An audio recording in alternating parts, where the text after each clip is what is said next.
Monarchy is by definition incompatible with democracy. You cannot have a government chosen by election and at the same time have individuals occupying positions of power simply because they were born the sons or daughters of families who already have political power. It was on this principle that the English people fought a civil war, made a revolution and cut off their king's head in the 17th century. When, after 10 years of being one of the first republics in the world, a monarch was restored to the British throne, it came to be understood that no king or queen would ever seek to rule without Parliament. Indeed, as Britain became a democracy, supporters of the parliamentary system insisted that the British monarchy has no real political power. The Victorian political theorist Walter Bagehot, for instance, wrote that the monarchy was merely a decorative part of the constitution and that real power was exercised by the cabinet. But even now, in the 21st century, is this really true? The royal family is, apart from anything else and beyond dispute, very wealthy, and money is one sort of power. And we pay for the royal family to remain wealthy. Their cost to the taxpayer has been estimated at anywhere between £40 million and £200 million. More than this, recent reports have revealed how much the royal family routinely seeks to directly and personally change the decisions of government. Here we look at how the hereditary power of the royal family still has an impact on the course of British political life.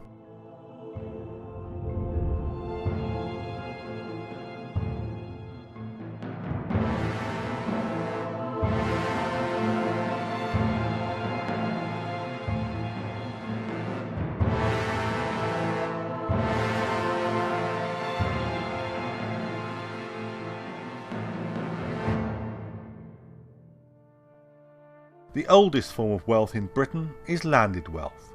Long before there were corporations and banks, indeed long before there was a stable currency, wealth and power were measured by how much land you and your family owned. In medieval Britain, those who owned little or no land were forced to work for those who owned a lot of land. The National Trust and the Forestry Commission are now some of the biggest landowners. But astoundingly, in 21st century Britain, some of the largest landowners are the same as they have been for hundreds of years: the royal family and aristocracy, the Church of England and Oxford University. The largest landowners in Britain is the Crown Estate. They own a combined property portfolio of around £8.1 billion. That includes agricultural land as well as urban properties. And this isn't the monarch's personal private land, but she receives an annual percentage revenue from this every year.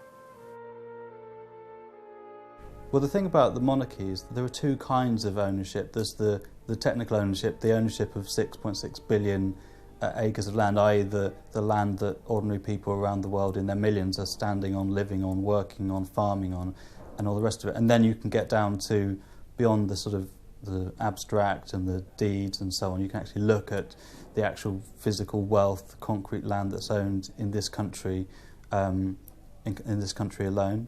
Of there's 36,000 landowners who own half the wealth in the country. Now, 36,000 might sound like a lot, but it's 0.6%. It's less than 1% of the UK population own half of the land.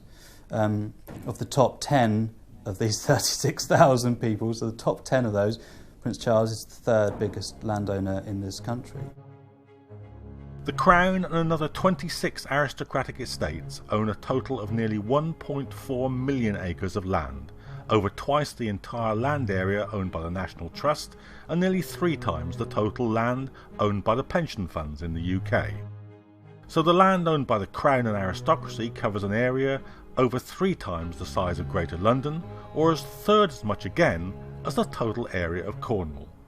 The Crown controls more than half of the UK's shoreline.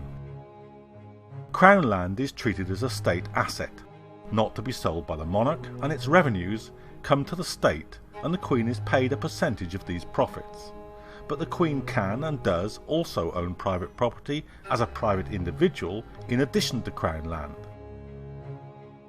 There's a lot of huge estates which are still owned by members of the British aristocracy, including, of course, the royal family. There are also these peculiar feudal fiefdoms, which in a sense they are. The Duchy of Lancaster and the Duchy of Cornwall, both of which are large royal estates.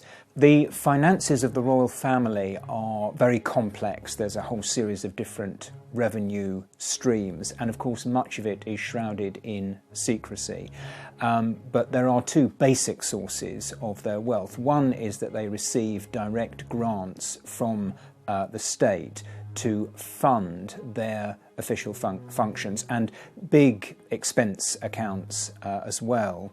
And then they have their own private property holdings, some of which is property which belongs to the Crown, some of which is the private property of members of the Windsor family. Balmoral Castle and Estate and Sandringham Castle and Estate, for example, are both the private property of the Queen as an individual, that is, the private property, if you like, of Elizabeth Windsor, rather than belonging to the Crown. But it's all terribly complicated, and people are left guessing at the actual wealth of the Queen. One estimate, I think, is that it's about £350 million, her private wealth, but it is an estimate because so much of this is shrouded in secrecy.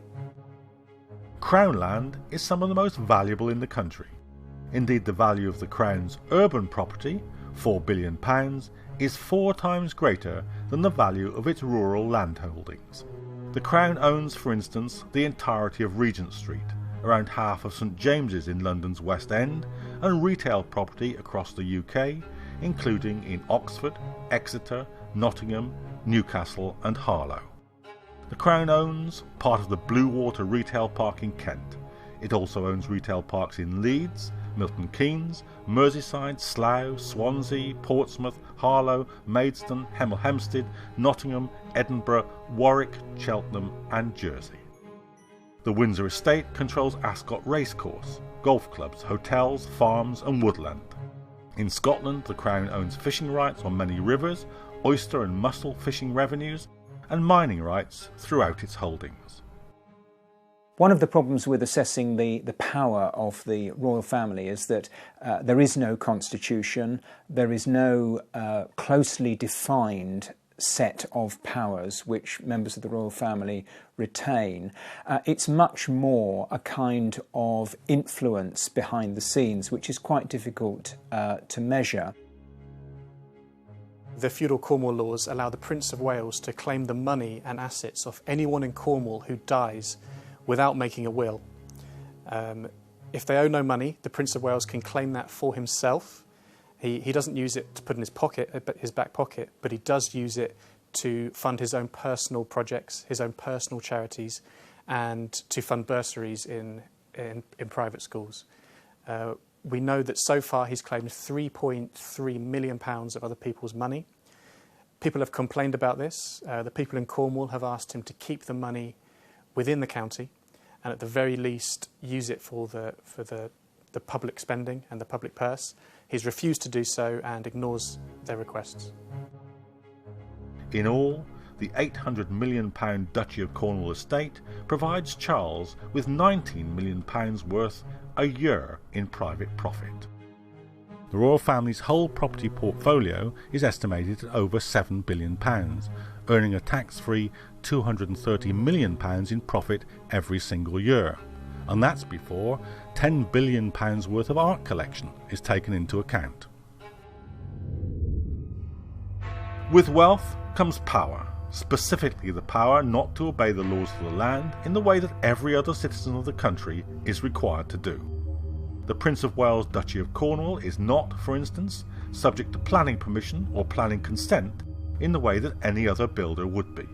This means that Charles can avoid fines of up to £50,000 that will be levied against anyone else breaking these planning laws. Every other landlord has to grant squatters' rights if they occupy land for 10 years. But for the Prince, that time limit is 60 years. Normally landlords must allow their leaseholders to buy the freehold on a property. But not the Prince, who can hold leaseholders in that condition forever. The duchy only pays tax voluntarily and has free advice from government lawyers. It also benefits from exemptions that no other private sector body enjoys. For instance, Charles pays no corporation tax or capital gains tax on his business enterprises. The feudal Cornwall laws are pretty much an archaic and medieval-like remnant from kings and queens past. It allows the Duchy of Cornwall, that's the Prince of Wales's personal estate, to work as a separate legal jurisdiction. So that means that the Prince of Wales cannot be summoned in any of Her Majesty's courts. It means that he cannot be legally summoned to pay tax, and it means he's able to veto any law passed by government which may affect his private interests. And we know he has done this 12 times already. Prince Charles has private commercial interests. If you take away this magic that is the royalty thing, if you take away the fact that he drives around in a big sparkly pram a lot of the time, if you take away that, he's a normal businessman with commercial interests. And I think it's right in a democracy that we should be able to see which commercial interests are trying to sway government policy. Charles has long sought to influence many aspects of government policy. His letters to ministers had been kept secret by the Attorney General. There are the sort of general privileges of the monarchy and the specific ones. The general privileges of the monarchy are pretty mind-boggling, really. Pretty much legal immunity across the board. I mean, there's been various sort of wranglings to make it possible to bring certain kinds of legal proceedings against the royal family, but it's pretty much de facto impossible. And then, of course, there's the kind of specific privileges they have, which is, we've seen with the Black Spider, the so-called Black Spider memos. When you look at what the scale of these letters, it is quite worrying.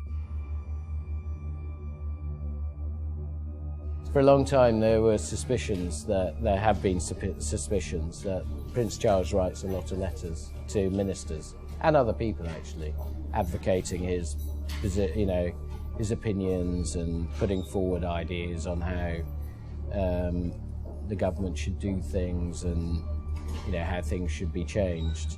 And these have gained the nickname Black Spider memos because he's meant to go and write them late at night in his handwriting, which is quite scrawly.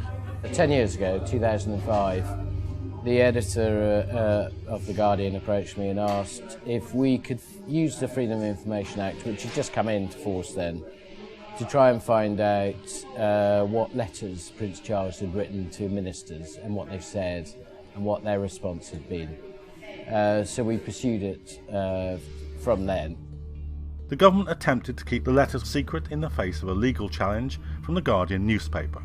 But recently, the courts ruled that the government had been wrong to prevent the publication of the Prince's attempts to influence government. When the Attorney General, Dominic Grieve, in the last government, sought to veto the publication of the Prince's letters, he did so, he claimed, because they would be seriously damaging to his role as a future monarch. If he forfeits his position of political neutrality as heir to the throne, he cannot easily recover it when he is king. Prince Charles writing letters to government ministers is quite clearly able to get a hearing, quite clearly is able to influence policy. Some of the responses from government ministers which have come out have been quite sickeningly obsequious. A clear fawning by Labour ministers in some cases on leading members of the aristocracy, as if Prince Charles has some right over other citizens to interfere in the political process. These letters were extremely rambling, they were very long and drawn out. He talks about so many things, all his kind of bugbears and his pet projects, everything from Irish jails to beef farming to herbal remedies to military supplies. There's pretty much nothing left that he hasn't got to talk about. Government ministers were very keen and quick to respond to Prince Charles. Tony Blair became a bit of a pen pal of Prince Charles. And I think the Home Secretary of the time, Charles Clarke, he used to sign off these letters from your humble and obedient servant. So it just shows that the level of sycophancy and fawning that these letters were treated with. Charles has been writing these letters to ministers since Harold Wilson was Prime Minister in 1969. Charles wrote to ministers in Tony Blair's government no less than 27 times in just 8 months between September 2004 and April 2005. Eventually we got the letters after 10 years. Now, ironically, the letters that actually were released were all typed, so we didn't see much of his scrawly handwriting. It took so long because the government resisted at every point disclosing the letters. They fought first of all in a Freedom of Information Tribunal, which ruled against them. When they lost there, then they decided to use a veto, which blocked the publication, which overruled the court, the tribunal, and blocked the publication of the letters. So we had to then challenge that. And eventually that particular battle went all the way up to the Supreme Court this year, where the government again lost. So after that, there was no other legal avenue that they could pursue to try and stop the letters being published. The previous Tory Lib Dem coalition spent hundreds of thousands of pounds of taxpayers' money blocking the Guardian newspaper's Freedom of Information request to see and publish the letters before the courts forced the government to back down. What happened is that because the government were prepared to spend a lot of effort to keep the letters secret, they hired barristers to fight the legal battle at every turn, but they lost. But ultimately, all that the legal bill for that is more than £400,000 that the government has spent of taxpayers' money to stop the letters being released. The reason is simple. The letters, described by the former Attorney General as particularly frank, have undermined the myth that the monarchy has no direct influence on government policy. They show that one man, simply because of the family he was born into, has an unparalleled access to the highest levels of government, access that is closed to any other citizen. It's taken 10 years for these letters to come to light. It's 2005 that the Guardian started to put in Freedom of Information requests, and I think it's a very telling period because it was coming towards the end of Tony Blair's premiership. It was obviously in the wake of the invasion of Iraq. The tensions in British society were at a phenomenally high level, to put it mildly. It also came at the end of a period of sort of nefarious arms dealings with Saudi Arabia that had gone back into the 80s and until 2006. There was tens of billions of worth of arms was provided to Saudi Arabia that the monarchy, Prince Charles in particular, had helped sell.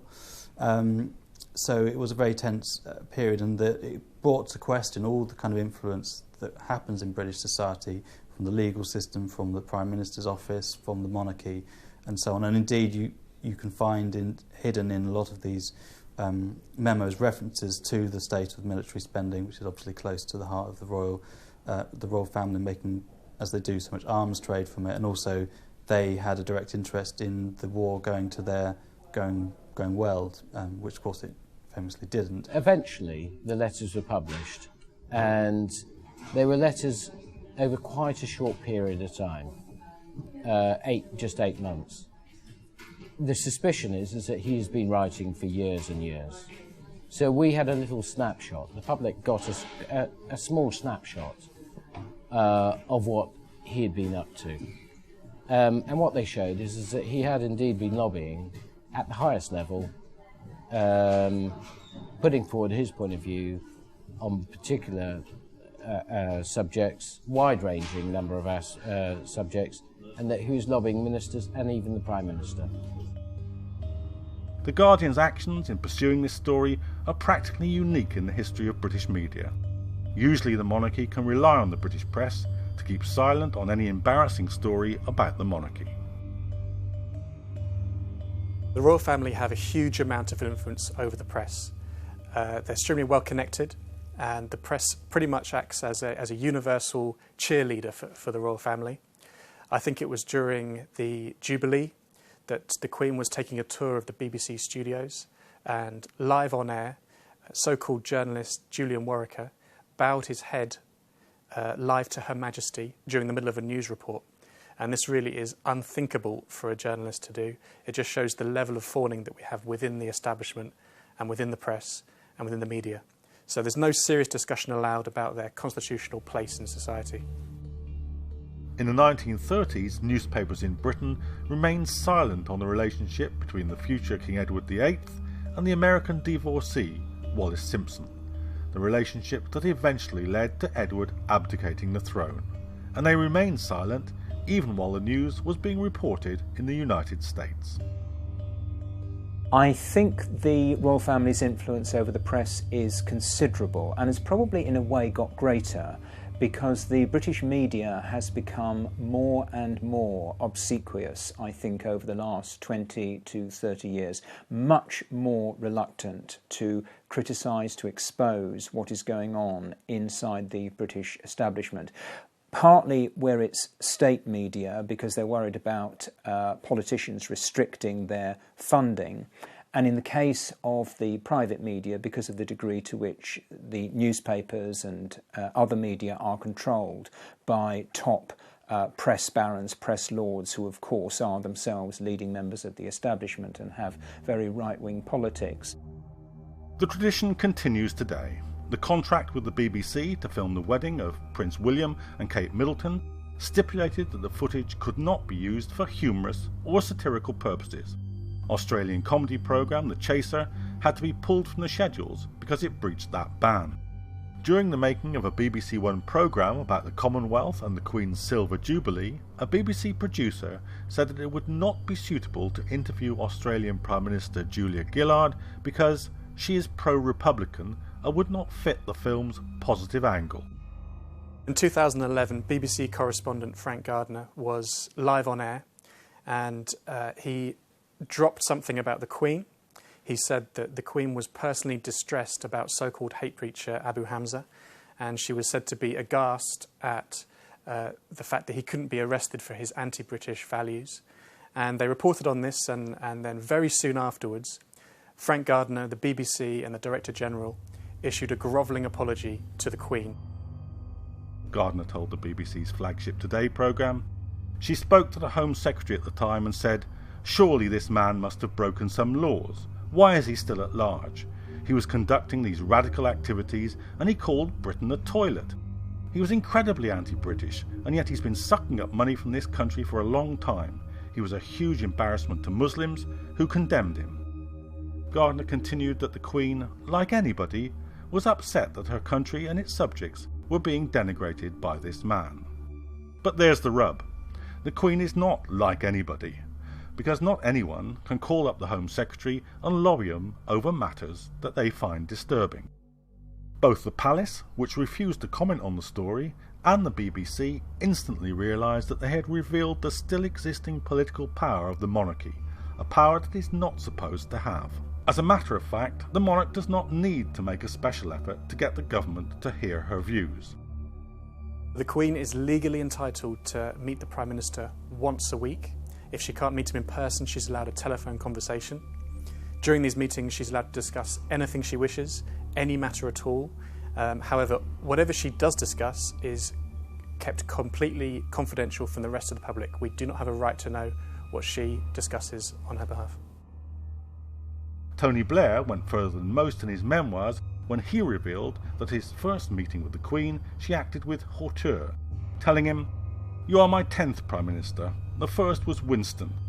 That was before you were born." It's a telling few sentences. Clearly, for the Queen, elected Prime Ministers come and go, but the monarchy is always there. BAE Systems, Britain's leading arms manufacturer, recently sold 72 Typhoon fighter jets to the Saudi Arabian dictatorship.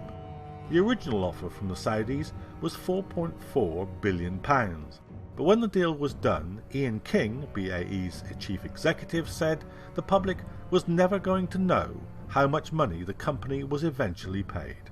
But one thing we do know is that on the very eve of the day that the deal was signed, Prince Charles was one of the Saudis' guests in the capital, Riyadh, dressed in the traditional robes and joining the Saudi princes in a sword dance. Well, the deal with Saudi Arabia was for 72 Eurofighter jets, which are made by BAE Systems, and the deal was worth 4.4 billion to BAE Systems, and funnily enough was signed the day before their otherwise disappointing results for 2013 were released, and while Prince Charles is in Saudi Arabia wining and dining with the heads of the regime who they were pursuing to get the final cost. I'd make the point that David Cameron had visited Saudi Arabia himself in November last year trying to cement this deal, and David Cameron had failed to do it. So it looks an awful lot like Prince Charles went over and did BAE's dirty work for them. Prince Charles has been, by his own admission, a kind of mascot for the British arms trade. So much so that even he has complained about being used to market weapons in his perhaps more sober moments. But this is still a man who, this is his job, and you can see here where it's a job that's been done as a role that the royal family always carry out, regardless of whether they have a sort of momentary crisis of conscience or whatever. But it remains the case that up until very recent years and months, the royal family and Prince Charles in particular have been responsible for closing very big arms deals, particularly with Saudi Arabia. This is another monarchy which can probably does actually beat the royal family in terms of its just reactionary nature. This is a regime that regularly decapitates people for adultery and witchcraft and drug use and anything you can name, really. So this is a thoroughly reactionary and state, and one that has committed crimes against humanity. That the British monarchy have rubber-stamped these kinds of sales. The palace denied that the princes, Saudi and British, discussed the arms deal. One of the key questions is, why do the Saudi Arabian government or the Bahraini regime or any others want to have Prince Charles or Prince Andrew go over to their country and shake hands and greet and be taken around tourist sites? And the reason is because it gives them legitimacy. It gives a British endorsement. What it says is that not just is the United Kingdom prepared to do business with you, we are prepared to send over one of the heads of state to go over and do our bidding. And what it says is that Prince Charles is being used by BAE Systems and is being used as an arms dealer.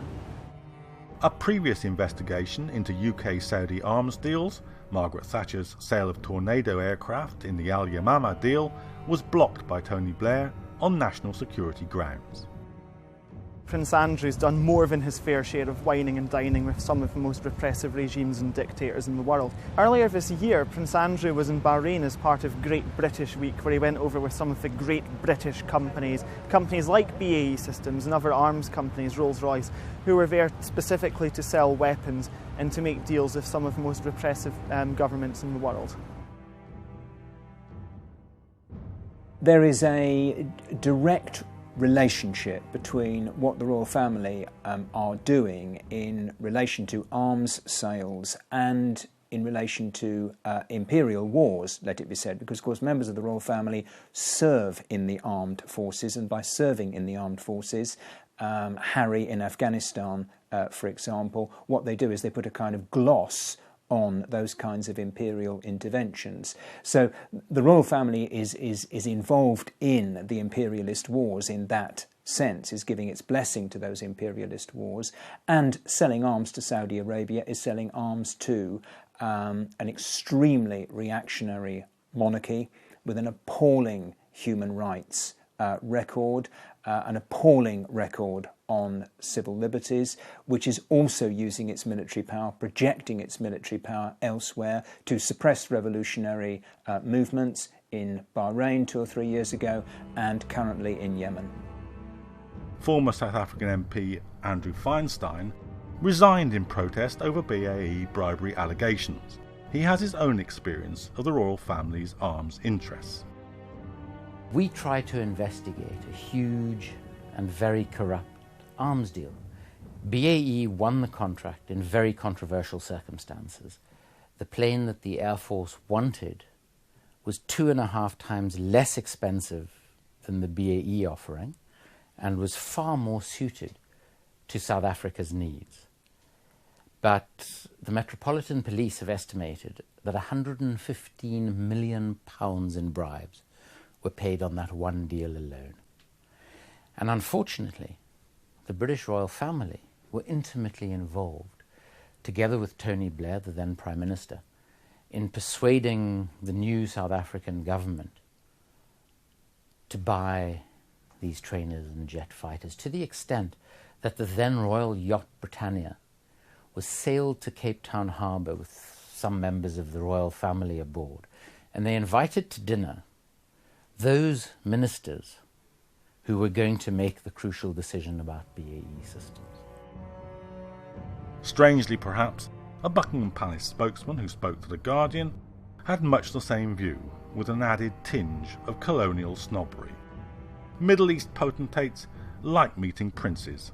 He comes in as the son of the Queen, and that opens doors that otherwise would remain closed. He can raise problems with the Crown Prince, and 4 or 5 weeks later we discover that the difficulties have been overcome and the contract can be signed.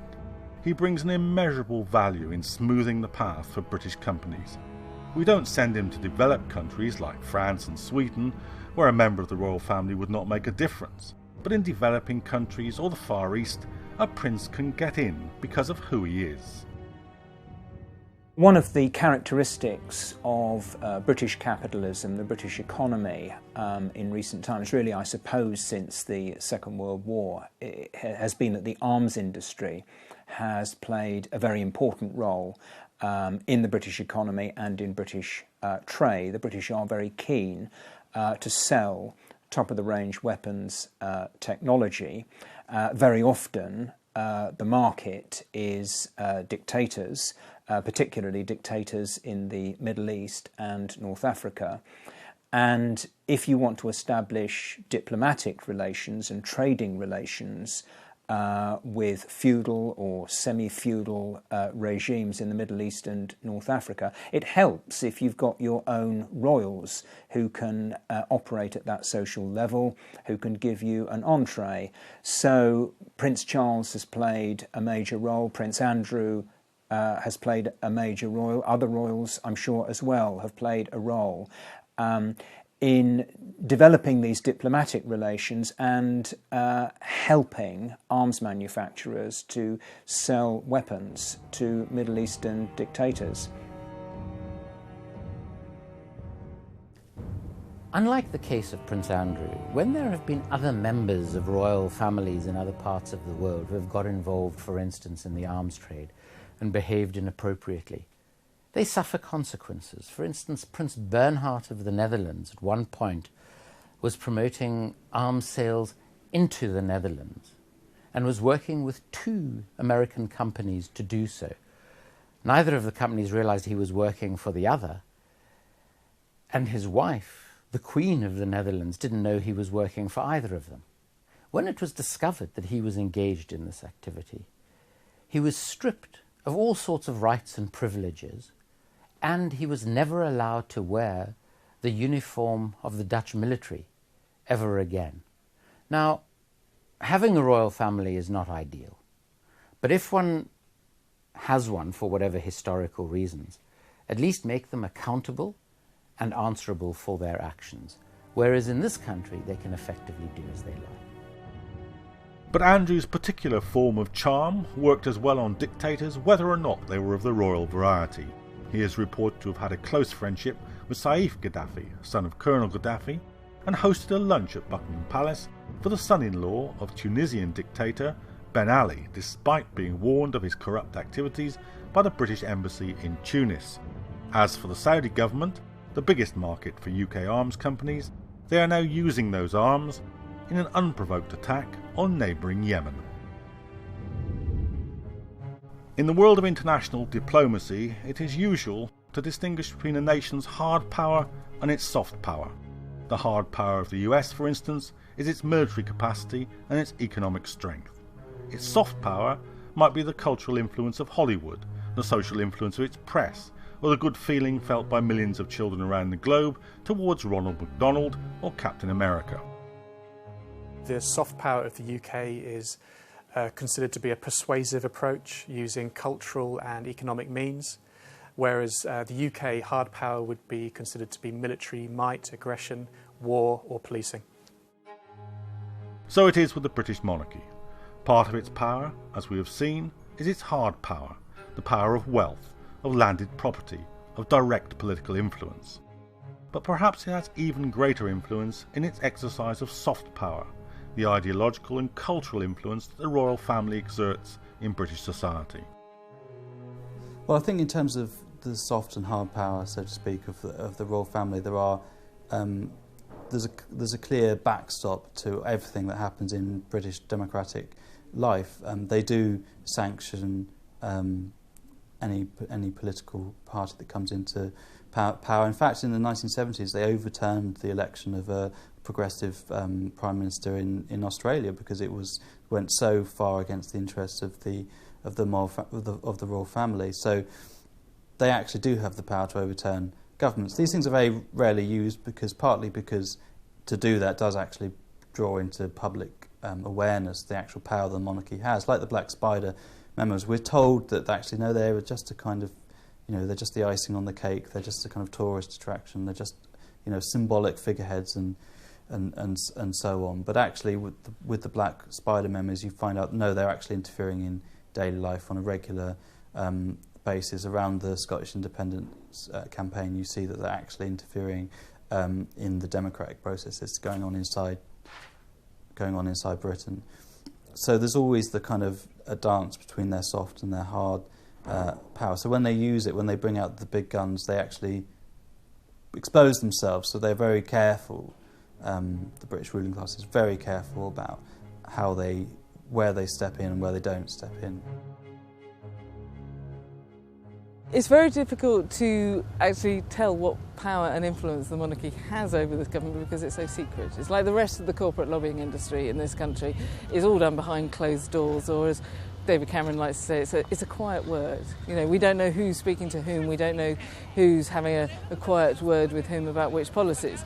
So I see it as actually the tip of a very large iceberg. We have a £2 billion industry that we know nothing about, and the royalty are part of that. I mean, they're exceptional because they have this kind of magic sheen around them, which is the pomp and the costumes and the dressing up that they do. And so we don't sort of question their influence as much as we should. But we should look at really who out of everybody. I mean, we should look at the whole industry, and they are lobbyists. They have private commercial interests.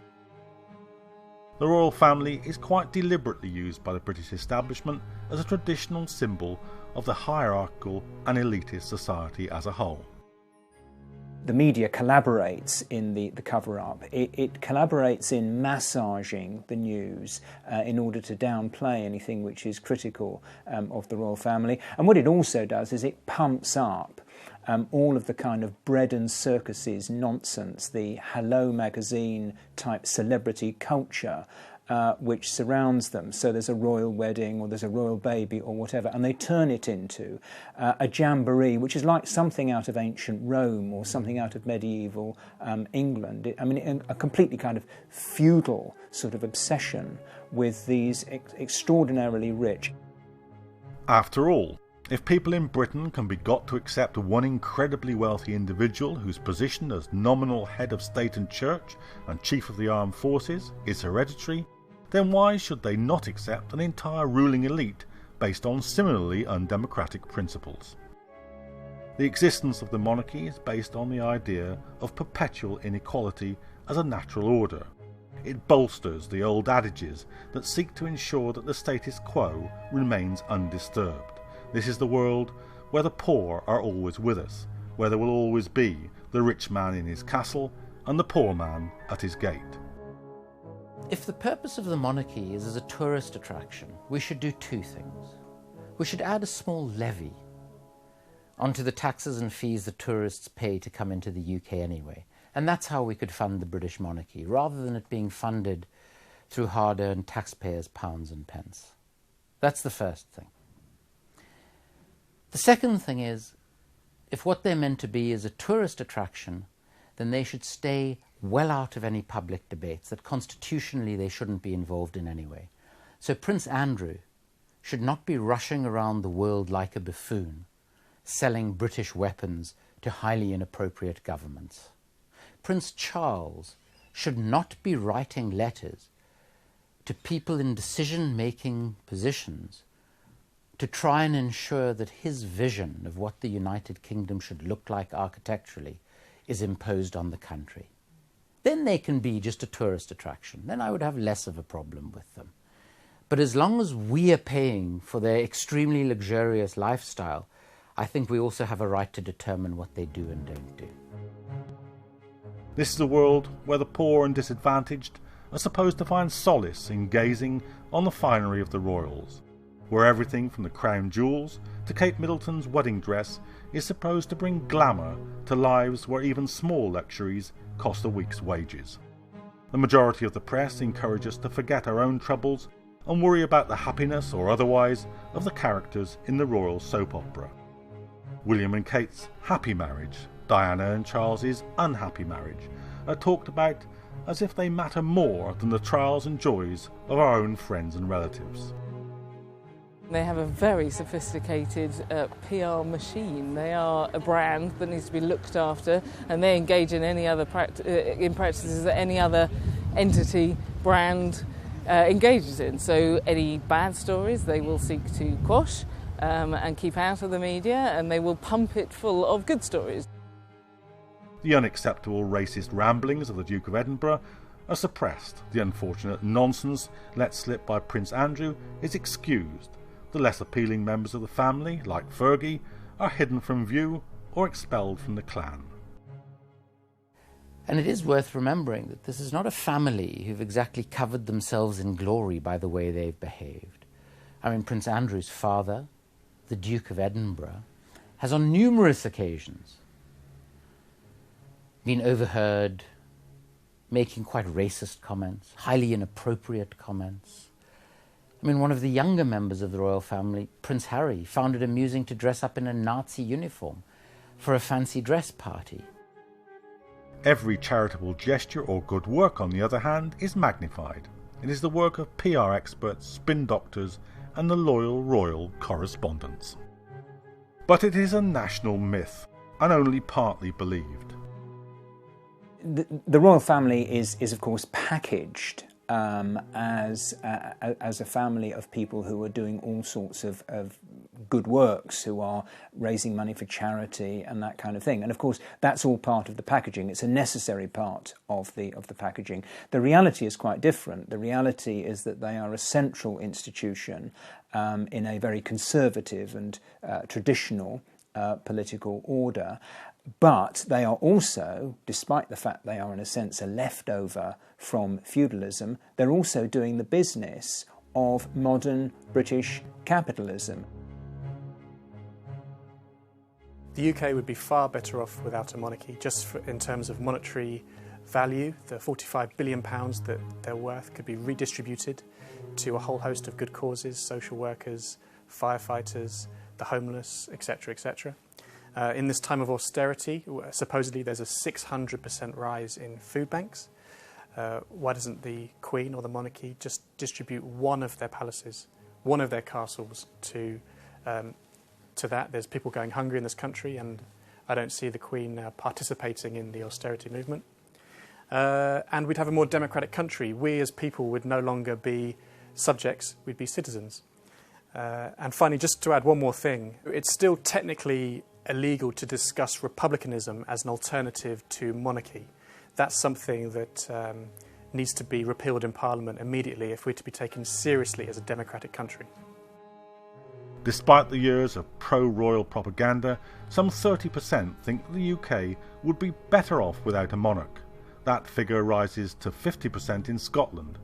Some 60% are against Prince Charles becoming king when the current Queen dies. The easiest question to answer is, would the UK be better off without the royal family? Yes, it would, and of course it wouldn't be the UK. It wouldn't be a united kingdom. It would be a democratic country. In fact, it would be much smaller in an ideal world. It wouldn't encroach into any of the landmass of Ireland. It wouldn't encroach even into Scotland. That's clearly said. Over 50% now actually want to separate. Most people over 60% admit it's inevitable that there will be a separation. This can only be a good thing, because this sort of bundle of different small countries in a small part of the European landmass, or just off the European landmass, have had exponential, disproportionate and destructive range over the entire planet for centuries, and I think for that to come to an end can only be a good thing, really. There is no question at all that Britain would be a much healthier place without the monarchy, but the monarchy is only one of a number of antiquated institutions which are barriers to real democracy. The House of Lords is another. Our dysfunctional electoral system, our first-past-the-post system, is a third, and there are many others that one could think of.